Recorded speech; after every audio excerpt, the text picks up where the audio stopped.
আইনি লড়াইয়ের সফল অবসান হলো।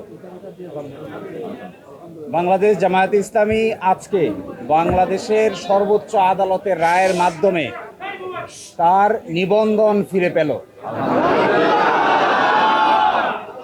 পলিটিক্যালি মোটিভেটেড পিআইএল বা রাজনৈতিক উদ্দেশ্যে দায়েরকৃত মামলার মাধ্যমে জামায়াতের নিবন্ধন কেড়ে নেওয়া হয়েছিল। আজকের এই রায়ের মাধ্যমে বহুদলীয় গণতান্ত্রিক এবং অংশগ্রহণমূলক সংসদ প্রাপ্তি নিশ্চিত হলো।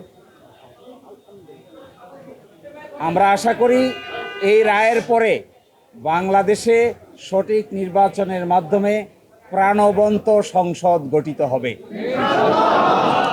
জাতি, ধর্ম, বর্ণ, শ্রেণী নির্বিশেষে সকলেই তাদের ইচ্ছা অনুযায়ী ভোটাধিকার প্রয়োগ করে জামায়াতে ইসলামীর নেতৃবৃন্দকে বেছে নেবেন, এটা আমরা প্রত্যাশা করি।